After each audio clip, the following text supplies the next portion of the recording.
Hey guys, welcome back. I'm so happy that you're joining in, tuning in. This is going to be a really, really good and fun podcast today. I'm really struggling today. I'm not going to lie.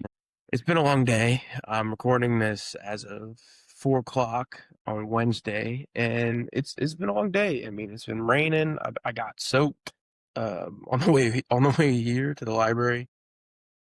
If you wonder, you know, surrounding my background is different. It's because I couldn't get the room at the library that I wanted at my college, so I'm kind of just sitting in a different room here. I've actually never been in this room before, and it's very small, very dainty, very quiet, but we're gonna roll with it. So anyway, I'm happy you wanted to tune in today. I'm really, really excited to talk about this stuff. So yeah, let's just jump right in. We're going to start with quote of the week. I got a really good one for you guys this week. So here is the quote of the week. It's very different from the other quotes that I've kind of been looking at these past couple weeks. I've been more into reading philosophy. I read a couple chapters with Aristotle and his work, and I read a couple contemporary Catholic chapters in my contemporary Catholic course that I'm taking on my campus as a core requirement. So I've been reading a bunch of different theological ideologies, and just they've been really interesting, and they've been providing me a new outlook. So here's the quote: "We are what we repeatedly do. Excellence, then, is not an act, but a habit." So this quote just really stuck out to me today and this week. I was reading it, I want to say about 3 days ago is when I found it. I found it in this book, The Story of Philosophy. I found it in my library. I was kind of just moseying around, and for some reason, just picked up this book off the shelf. It said The Story of Philosophy, and I'm like, whoa, that's like a huge topic, and there's a story behind it. So I just immediately picked it up, and I just started reading like the first one or two chapters.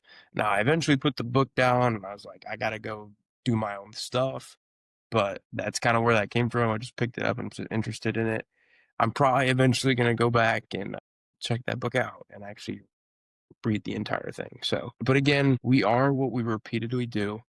Excellence then is not an action, but a habit.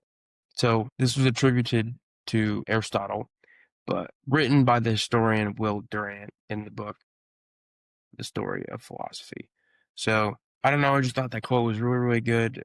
It resonated with me a lot, and I hope it did for you too. Achieving excellence cannot be just an action. It needs to become a habit. If you're just going day by day and you're thinking, I have to do all these different types of actions, yes, that's important, but if you're not doing them on a constant, consistent basis, it's not going to matter. You need to make it a habit. That is how excellence is achieved, and that is how you become successful. Now, for the actual topic in today's episode, healthy eating habits. I love food, so this is going to be just quite the episode. I am a bodybuilder, and I'm a big freaking foodie. So I just love food in general, and taste is just, for me, it's like I can't just eat to eat. I have to eat for taste. I got some great taste buds, and I just love food, man. So I'm really excited to jump in and talk to you guys about this. So when it comes to dieting or choosing like healthy eating habits that like on a day-to-day basis, you need to choose and follow a diet that works for you. You can't have the diet be, let's say, so strict in terms of, like a bodybuilding diet. Our bodybuilding prep diet's a perfect example of this. It's super strict. You don't get a lot of sauces, don't get a lot of flavor. You will eventually get tired and burnt out. So I think it's very important that you choose a diet that works for you and not against you. So choose things that you like. I mean, for me, I love vegetables and I love fruit. Fruit, especially, I talked about that in the first episode. I love fruit, so I have to have fruit in my diet. A big thing for me right now is I'm on a meal plan my coach gave me to kind of help me with reverse dieting and getting back to a healthy weight. It's very It's very strict still. It's a lot of the things I was eating still on prep, which I'm not mad about, but it can be upsetting when you've been eating these things for such a long period of time and you're still eating these things, right? So I do have these cheat meals every week or so. So that is like the only kind of the thing I look forward to in the week in terms of food. But for a regular everyday person, choosing a diet is super important. And I wouldn't like to consider it a diet now. It's almost like in terms of a society sense, when people see other people eating healthy, it's considered to be on a diet. Now, I don't think that's a really good way to look at it. I feel like if you're just choosing a healthy eating lifestyle, that is just a critical thing to consider. Following a diet that works for you and not against you, like I said. So, following a diet, choosing a food or food groups that you want to focus on. So, let's say you want to lose X amount of pounds, right? You're going to want to choose foods that keep you fuller and have more fiber in them, right? But they also have to taste good. That's the thing. Like finding foods that work for you and knowing which foods you like.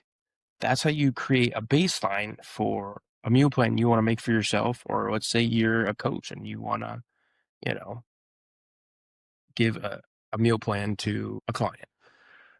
So finding out what they like, finding out what you like, finding out what your body likes. Because there's also a thing that's called intuitive eating, and it's like knowing kind of what your body needs in that moment, or knowing what your body requires to function and do a task that you are about to do or perform. So for me, if I'm about to go to the gym, I'm going to load up on some carbs because I need that energy, right? Like that goes for anybody that is going to the gym, going on a run, doing some type of physical activity. You want to have those carbs in your system, those quick carbohydrates to fuel your muscles and get ready for exercise, right? Whereas after the fact, you could have, high protein, a little less carbs, and maybe some healthy fat, or maybe not healthy fat, but like some good quick carbs and some high protein. So it could be for right now, like I'll give you an example of my diet. I go to the gym. Right before the gym, I have some chicken, a little bit of rice, and some avocado. Very basic meal. Tastes pretty good to me. I go to the gym. I have enough energy sustaining from the carbohydrates to fuel my muscles, as well as the avocado from the fat to slow the digestion down. So it's not hitting my muscles right away. So it'll digest. So by the time I get to the gym, about an hour, 45 minutes maybe window from eating, it'll hit the bloodstream then. That way I can get the blood flow to the muscles I'm trying to train. So all that being considered, bottom line is just choose something or foods that work for you. Sometimes, like, we have foods that don't agree with us. Me personally, I've never really had that experience. I would say maybe fried food. Fast food doesn't really agree with me, like fried, super fried, greasy foods. One, I just feel gross when I eat it, and two, it's just like my digestive system doesn't like it. Good example, I horrible.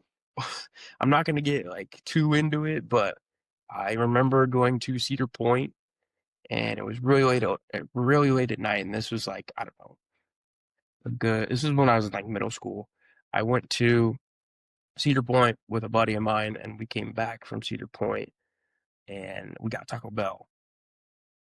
Worst night of my life. I did not sleep. I was on the toilet for the rest of the night. I have not had Taco Bell since that. So for me, it's fast food. Anything greasy, gross, like I just can't do it. But yeah, just choosing something that works for you, man. It's really all about making healthy habits, creating healthy habits. So yeah, I think that's what I'm gonna wrap up with number one. Um, follow and choose a diet that works for you and not against you. Number two, meal prep. Guys, when I say meal prep is crucial, it's crucial. I am so busy during the day when I tell you. I leave my house. I left my house at 8:30 this morning, and I'm probably gonna get home around 7 o'clock. That's a full day. I am not home. I'm at school, and I don't have a meal plan on campus because I don't want to pay for that. I'm not gonna lie. Like, it's too expensive, right? And not only that, I feel like the quality of food is not as good as something I can make. So for me, meal prep, bringing 2, 3 meals to school every single day has drastically helped me in my bodybuilding and fitness career, I'd say journey, right?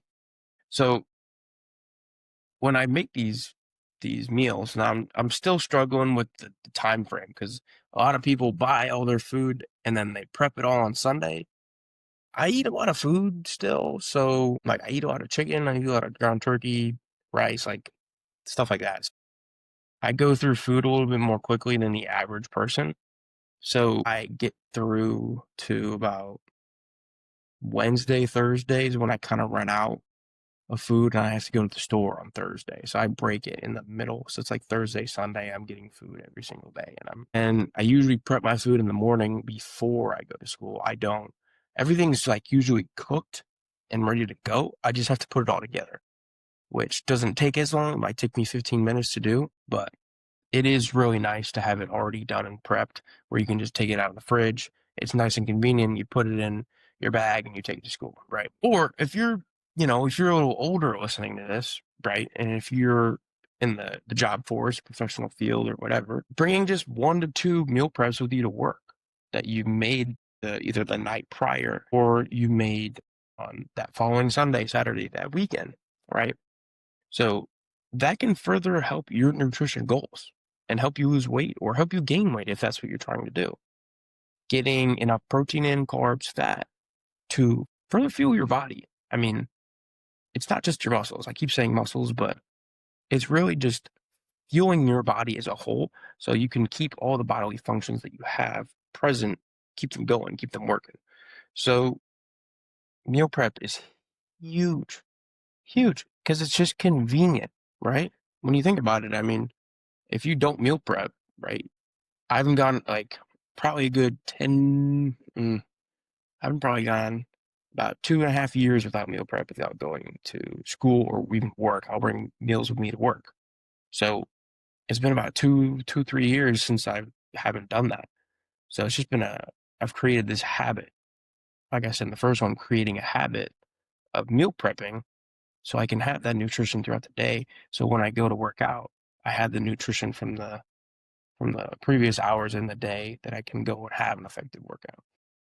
That is also something I also want to touch on. When you meal prep, and let's say you work out that day, you have all the nutrients you had if you're working out later in the day, right? Let's say you have all the nutrients you had from those 2, 3 meals that you had beforehand to fuel your workout, not just the pre workout meal, right? If you're working out in the morning, that's a little different story. But if you work out in the morning and you had a little bit of nutrition, let's say beforehand, and you work out and you eat breakfast or something. What if you go to work, go to school, go wherever you need to go for the day, and you don't meal prep for the rest of the day and you're hungry? Because if you work out in the morning, let's say you work out, you get up at like 7, you work out, and then you eat breakfast, you're going to be hungry. Working out spikes your hunger. So if let's say you don't meal prep the rest of the day, you're going to be forced to go get something that's probably not the healthiest option. You see it all the time. I mean, my dad, for example, I'll tell you, I'm trying to get him off this kick for years. And dad, if you're listening to this, we still have to change this. But no, he's doing a little bit better. But my dad, for example, will.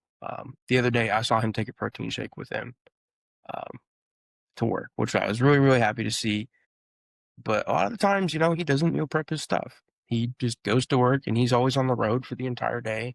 And I always see him come home and he's got like a Wendy's bag or, like something fast food related, which is fine. But it's knowing to, it doesn't have to be meal prep, but even if you go to a fast food place, choose a better option, choose a healthier option, right? There's always ways around it. But I found that meal prep for me, one, it just makes me feel better. And also it saves me money, I feel like, because I feel like buying things like fast food items just adds up. And I would rather go to the store and spend it on a bunch of different stuff like healthy variety options and high protein options and load up on all that and just make it myself rather than spending money every single day. Because that $150 to 200 grocery bill I have per week, let's say, is probably gonna equal or be less than all the money I spend on fast food if I were to eat out every single day. So, number two, definitely consider meal prep if you haven't. Number three is kind of something specific regarding to me because I'm a culprit of this and we all are a culprit of this. Do not shop when you're hungry. Don't do it. Don't do it. I'll give you an example. 2 weeks ago, I went shopping for myself to get the stuff I needed for the week. I just went to Target and I bought what did I buy? Oh yeah, guess what I bought? Guess what I bought? I bought like a pumpkin spice, sugar-free, um, Cool Whip or like whipped cream.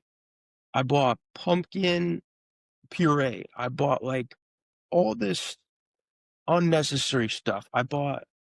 Like I went in there after a workout. I remember I went in there after a workout and I was like, "Ooh, pumpkin just sounds good, like a pumpkin spiced whatever." So I bought all these pumpkin products, pumpkin flavored products, and I mean those things were gone within like the last 2 days. I put pumpkin puree in my oatmeal. I made those things healthy, but it was like I walked into the cereal aisle and I was like, bro, I didn't know Frosted Flakes had a strawberries and cream version. I was tripping. I was like, bro, I cannot pass up the opportunity to get this. I didn't get it, but like I wanted everything in the store. And if you don't have like some decent amount of discipline, my bank account's done for, right? Your bank account is done for. So simply not shopping when you're hungry. My dad's also, again, leading back to my dad, he will buy things that and he'll go to the store and he'll be hungry and he'll buy things that he doesn't need. And he'll buy things like, oh, I bought this for the family plus me. And then it winds up in the freezer and nobody eats it because he bought it for himself in reality. But, it was because he bought those things when he was hungry at the store and he wanted them in that moment. So, Dad, I'm not trying to dog on you here. I'm just saying, you do these things, and I've done these things before too. So I'm dogging on myself a little bit. But yeah, guys, don't shop when you're hungry. Your wallet will thank you, and your stomach will thank you. That's all I'm saying. Um, Supplements. Number four. Let's talk about supplements. Supplements are very, very good for you, but there's also this kind of subculture of social media like can glamorize certain things that work and certain things that don't. I will kind of give you a rundown of what I use and what works for me.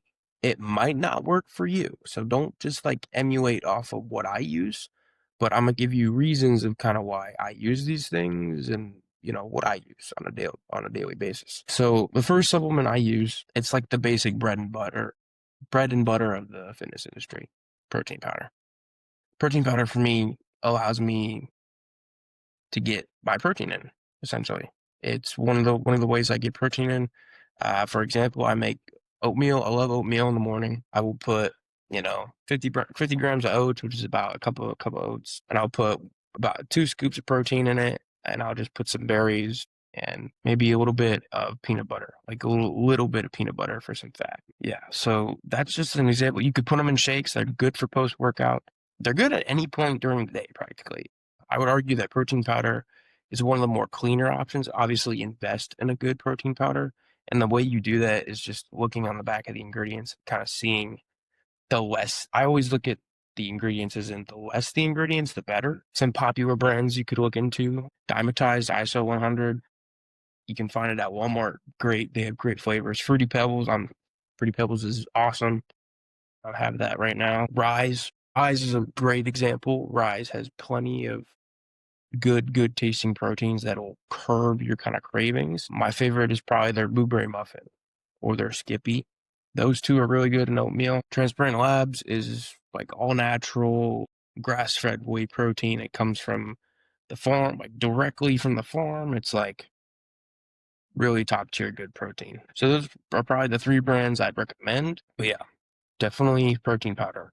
It'll help you just get, 50 grams of protein right out of the day, right out of the gate in the morning in that breakfast oatmeal that I have can just help you reach that protein goal during the day. And it's so helpful to get that.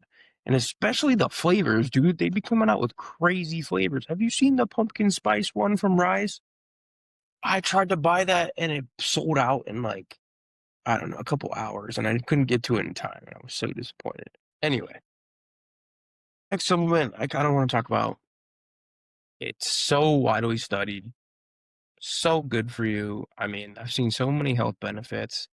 Creatine monohydrate and creatine HCl, I've used both. I would say creatine monohydrate, I've seen a little bit more benefits from.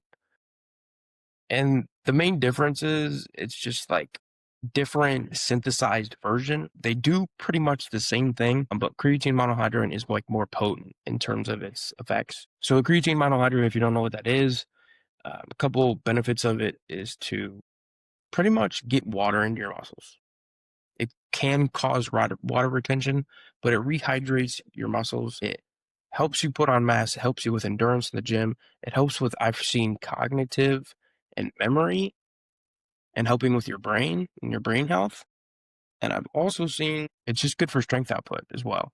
But I think the main aspect is recovery. So you can recover faster on it when you are breaking down muscle tissue when you work out. So that's why I take creatine. So far we have protein powder, creatine monohydrate. Those two are like the staples. If you really want to just focus on, getting big and not spending a whole bunch of money on supplements, those are the only two I'd recommend. There are other, I'm going to talk about some other vitamins and minerals that I take. Those two are like the bare minimum. Those two are like if you want to, put on some muscle, put on some size, those two are the guarantee staples. A couple of supplements regarding like nutritionally aspect, I would say like vitamins wise, I take magnesium. Magnesium has been a game changer for me.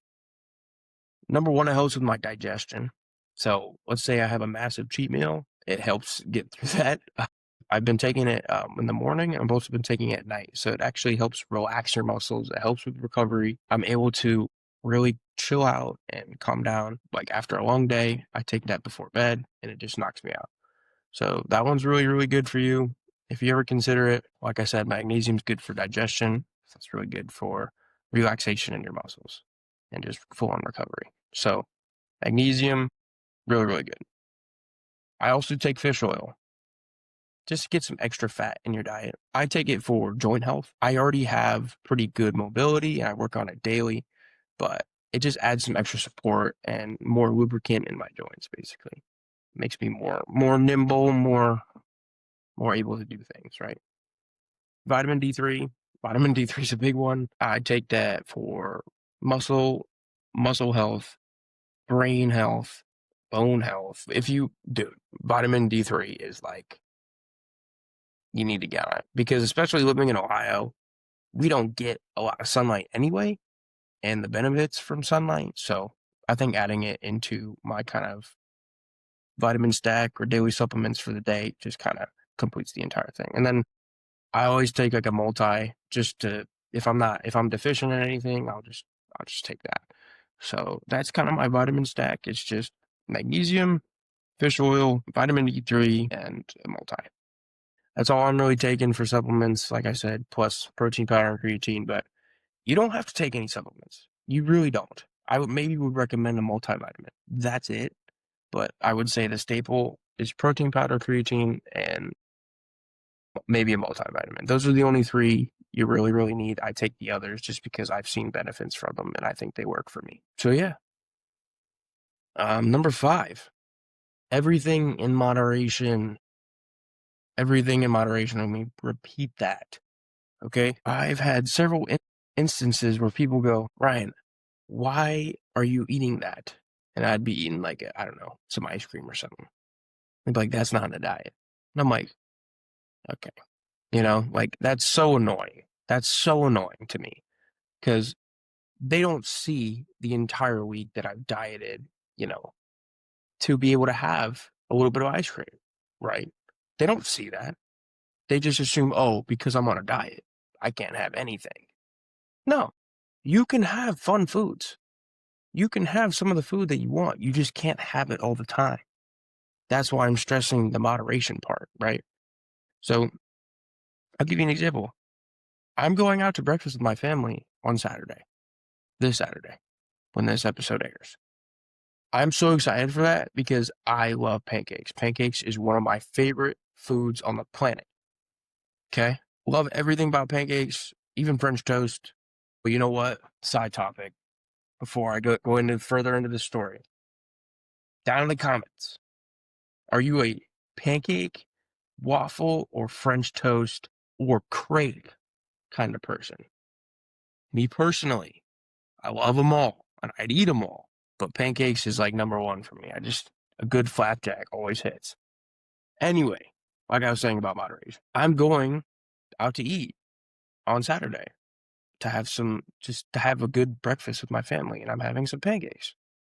Now, obviously, I'm probably going to choose like a healthier option. I'm not going to get maybe the loaded pancakes. I'm not going to get like this giant stack of pancakes. As much as I want to, I'm not going to get like 12 pancakes and they're going to be full of whipped cream, chocolate, and all this stuff. As much as I want to. Like I said, I want to do these things, but I'm not gonna, right? I'm still choosing to go off diet. I'm still choosing to eat fun foods, right? As I was talking about the ice cream story, my buddy was like, Ryan, why are you eating this ice cream? Like, aren't you on a diet? And I'm like, yeah, I'm on a diet, but like this one little cup of ice cream is not gonna hinder my progress, right? It's not. In the grand scheme of things, a scoop of ice cream is not gonna hurt you. And that's what I think a lot of people kind of don't know how to accept because it's like either you're all in it and you're like, I can only have these foods, I can only eat this, whatever, and they see these fast food or sugary options as like the devil almost, like they can't touch it. They can't because it'll ruin the way they look. I get it because I was there. I was there. I was that person. So for me, I've grown a lot in terms of just choosing the right things to eat, sticking to my diet, my foods that I enjoy, but also having fun foods, going out and enjoying life and having a good experience with friends. Like this past weekend, um I went out to church with a couple of my buddies, and then we got breakfast afterwards. Or no, we didn't get breakfast. We got sushi. That's what we got. That's what we got. Um, and I had some sushi that day, right? Now, obviously, during the week, I'm eating pretty good and I'm taking care of what I'm eating. I'm not eating junk. But you can have foods that you enjoy. You just need to be able to fit it in to, you know, your diet and make it work for you. So eating sushi, eating pancakes, eating pasta, eating whatever you like to eat, you can still have those things. You just have to learn not to eat them all the time. That is the biggest thing. Now, my last little piece I got for you is kind of a tip I learned from to not overeat. Because I know all you guys listening, including me, have always been like, you get to the end of the day, you're tired, right? And you just want to eat so much stuff. Like you're just like you almost feel comfort in the food. And a lot of people will stay on diet all day and they'll get home and they'll eat a bunch of food before bed or they'll snack.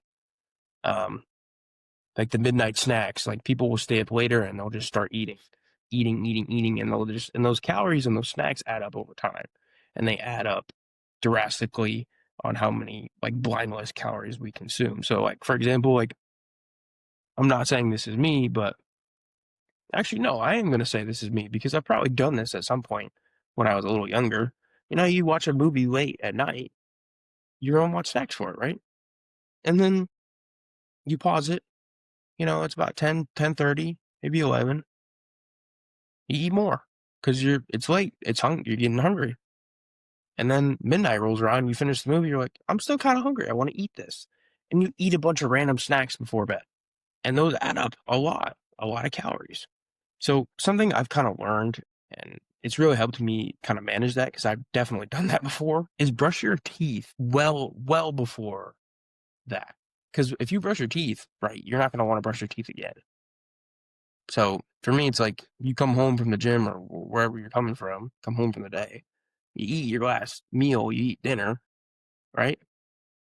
And then let's say you want to chill out with your family or do something, go brush your teeth immediately after you eat because you're not going to want to come back down and eat again because then you have to brush your teeth again. So that's kind of like a tip I had for you. Just a quick little overview. We're going to go through all 6 of the things I mentioned. I just want to wrap it up. Uh, so, number 1, choose, follow and choose a diet that works for you. So choose foods that you really enjoy, fruits, veggies, high protein, whatever you like. Like there are so many different diets for a reason. Keto, vegetarian, pescatarian, all meat diet. Like you can do whatever you want. Eat whatever you want. Well, don't eat whatever you want, but eat eat the things you enjoy, but make sure you make the healthy decision. That's like the biggest thing I have for you. Meal prep. Meal prep is super important. You don't have to do it, but it's super effective in helping you reach that fitness and nutrition goals this year and from years to come. And if you don't meal prep, I advise you when you go out and buy food, make the healthy option, right? You can alter things to make things better and healthier for you. So, like we talked about, if you go out to let's say Chick-fil-A, for example. Chick-fil-A is known to be healthy, but they have unhealthy options. So it's just, let's say you get a sandwich. Take the cheese off. That's like 60 to 100 calories right there. And you just saved like 8 grams of fat. Something like that. Even a salad, getting a salad at Chick-fil-A, healthy, right? No. If you put like all that added stuff they give you on it and you put their like avocado ranch dressing, it tastes amazing. Don't get me wrong. It's a lot of calories, it's a lot of fat. So simply switching the dressing out for Italian or something like that can drastically bring down your calories. And Italian is just better too. It just tastes good. But again, like I said, if you do meal prep, do it at the beginning of the week. Plan out a few meals you want to have to bring to work, bring to school, bring wherever you have to go that day with you. It can really, really help you. And if you don't, try to make the healthy option when you have the choices of the menu you want to decide on the places you go. Number 3, do not shop when you're hungry, bro. Gals and girls alike, we all have cravings. And when we're hungry after, let's say we're coming from the gym or somewhere, don't go into the store because 1, you are going to spend more money on things that you're probably going to regret buying. And 2, you don't need it. You just don't. Your wallet will thank you for not buying those things. Don't go to the store hungry because I've done it. A lot of people have done it and they regret it on some of the things that they bought. Number 4, invest in supplements. Like I said, I already explained my kind of supplement stack and what I do and what I use, but I would just recommend creatine, monohydrate, protein powder, and a multivitamin. Those are like the basics. You don't really need anything more than that. If you really want to take more than that and experiment with some stuff, you know, like I said, magnesium's great. I've seen really good things with magnesium. Fish oil is great for your joints, and then vitamin D3. Those are the only other ones I take. But feel free if you want to try those out, you want to, and you can. But I would just recommend protein powder, creatine, and a multi. That's all I feel like is necessary. Number 5, everything in moderation. Moderation is key to success. Okay, especially in fitness, especially with nutrition. It keeps you kind of grounded, right? When you're able to have some of those foods that you enjoy having, but you can't have them all the time because, I could be eating like cannolis 24/7. If cannolis were good for me, I'd be eating them all the time, but they're not. right? I'll have them once a month, you know, maybe once every 2 months. Every time I see my grandma, she's got them out, you know. So your nutrition journey and your weight loss goals, your weight maintaining goals, or your weight gain goals, you know, choosing and staying on diet, but having those fun foods will keep you sane. Because it does for me. Because like I said, I love food, and I'm getting pancakes this Saturday, and I'm really excited for that. And then number 6, just brush your teeth. When you come home, you eat dinner, brush your teeth pretty much right away. It'll save you some calories, dude. Trust me. Trust me. All right, guys, that's going to be it for today. I appreciate you listening. This was Healthy Eating Habits and Relationship with Food. So, appreciate you guys.